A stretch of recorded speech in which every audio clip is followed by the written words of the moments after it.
Morning friend, Indian GST के YouTube channel पे आप सभी का स्वागत है। बहुत ही इंपॉर्टेंट अपडेट दोस्तों जीएसटी के पोर्टल पे निकल के आ रही यहाँ पे।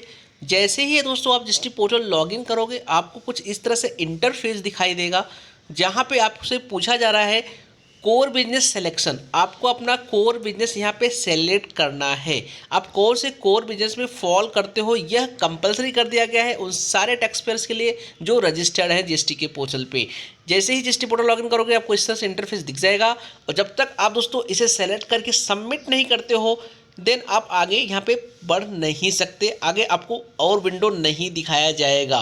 तो ये कंपलसरी कर दिया गया है। अब आपको यहाँ पे बताना है कि आप एक मैन्युफैक्चरर हो, आप एक ट्रेडर हो या आप एक सर्विस प्रोवाइडर हो, तो यहाँ पे आपको ये बता देना है। आप बोलोगे सर कि हमने at the time of registration ये चीज़ें बता दी थी। दोस्तों यहाँ कोई मतलब नहीं है, क्योंकि 1 अप्रैल 2021 से गवर्नमेंट जीएसटी के पोर्टल में बहुत सारी चीज़ें चेंजेस कर रही है। जैसा कि आप लोगों को पता होगा कि अब एचएसएन कोड देना कंपलसरी हो चुका है। अगर आपका टर्नओवर अप टू 5 करोड़ है तो आपको 4 डिजिट का आपको एचएसएन कोड देना पड़ेगा, जिससे गवर्नमेंट इसीलिए ये सारे प्रोसेस कर रही है कि आप कौन से बिजनेस कोर में आप वर्क करते हो, तो वहाँ एचएसएन कोड से गवर्नमेंट उसे ट्रैक कर सकेगी और फिर उसके बाद उसका रेट भी ट्रैक कर सकेगी। इसके लिए सारे चीज़ें यहाँ पे की जा रही है। तो चलिए दोस्तों, अब यहाँ पे पहले हम ये पढ़ते हैं। गवर्नमेंट ने यहाँ पे डिफाइन भी किया है कि एक मैन्युफैक्चरर कौन है, ट्रेडर कौन है और सर्विस प्रोवाइडर कौन है। आपको इस बेल आइकॉन पे जाना है। जैसे ही बेल आइकॉन पे क्लिक करोगे आपको यहाँ पे देखिए खुल जाएगा कि मैन्युफैक्चरर कौन है। चलिए रीड करते हैं। A manufacturer is a registered person produces new products from raw material and components using tools, equipments and machines, and then sells them to the consumers, wholesalers, distributors, retailers और to the other manufacturers। अगर आप क्या करते हो, एक new raw material क्या करते हो, प्रोड्यूस करते हो मशीन से। आप एक न्यू रॉ मटेरियल मशीन से प्रोड्यूस करते हो और आप सेल करते हो किसको, एक होलसेलर्स को, डिस्ट्रीब्यूटर्स को, रिटेलर्स को या एक अदर मैन्युफैक्चरर को। तो इस केस में आप एक मैन्युफैक्चरर माने जाओगे। A manufacturer may sell some more bought out items और may provide some ancillary services with his manufactured goods. दोस्तों अगर आप मैन्युफैक्चरिंग गुड्स करते हो, साथ में कोई एंसिलरी सर्विसेज भी देते हो या कुछ और भी आइटम्स देते हो उसके साथ में, तो यहाँ पे बताया गया है but he would continue to be classified as manufacturer because it is the primary business activities.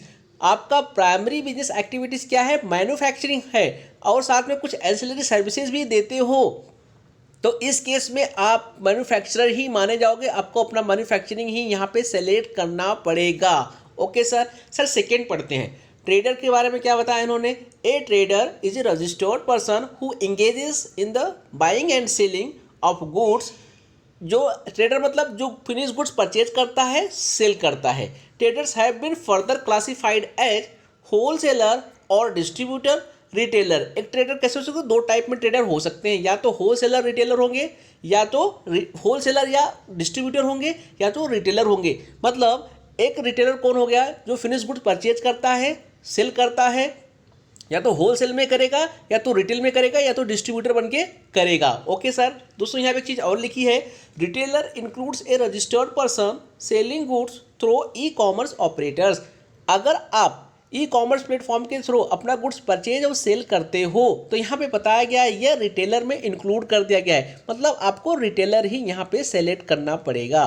Trading में आपको रिटेलर सेलेक्ट करना पड़ेगा। ट्रेडिंग में दो चीज़ें बता दी गई। आप ट्रेडिंग हो तो मतलब आप तो होलसेलर या डिस्ट्रीब्यूटर हो सकते हो और रिटेलर हो सकते हो, लेकिन रिटेलर में आपको ये भी देखना है कि ई कॉमर्स प्लेटफॉर्म के थ्रू आप परचेज सेल करते हो तो आपको रिटेलर ही सेलेक्ट करना पड़ेगा। ओके सर, ये भी आपको समझ में आ गया होगा। तो सब बात करते हैं सर्विस प्रोवाइडर एंड अदर्स।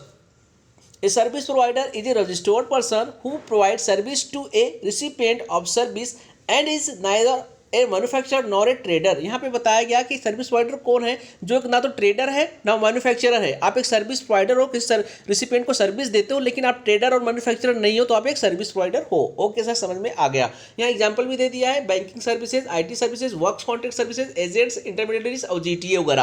यहाँ पर उन्होंने एग्जाम्पल देके भी यहाँ पे बता दिया है।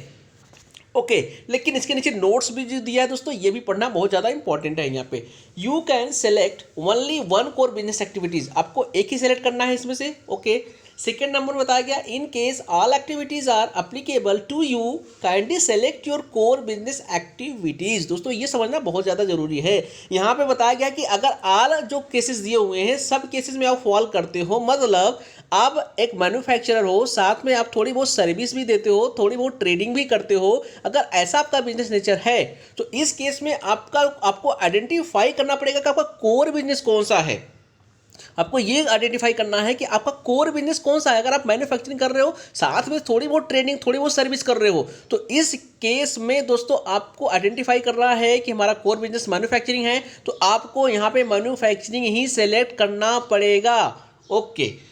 Others will include works contract and other miscellaneous items. यहाँ पे ये भी बताया गया, मान लो आप एक वर्क्स कॉन्ट्रैक्टर हो या कोई अदर मिसलेनियस आइटम्स को आप सर्विस दे रहे हो या कुछ अदर मिसलेनियस चीज़ें हैं जो आप वर्क कर रहे हो, तो इस केस में आपको क्या सेलेक्ट करना है। इस केस में आप मतलब manufacturer, trader, service provider and other, तीन यहाँ पे दिया हुआ है, लेकिन आप क्या कर रहे हो, वर्क्स कॉन्ट्रैक्ट की सर्विसेज दे रहे हो या कोई अदर चीज़ें दे रहे हो, तो इस केस में यहाँ पे बताया गया आपको सर्विस प्रोवाइडर एंड अदर्स को सेलेक्ट करना है। मतलब आप आइडेंटिफाई नहीं कर पा रहे हो कि मैन्युफैक्चरर है, मतलब आपको वर्क्स कॉन्ट्रैक्ट सर्विस है, आप ना मैन्युफैक्चरर हो ना ट्रेडर हो, आप एक वर्क्स कॉन्ट्रैक्ट सर्विस दे रहे हो, इसके अलावा कुछ अदर्स दे रहे हो, तो इस केस में आपको सर्विस प्रोवाइड एंड अदर्स में जाकर के यहाँ पे डाल देना होगा। ओके।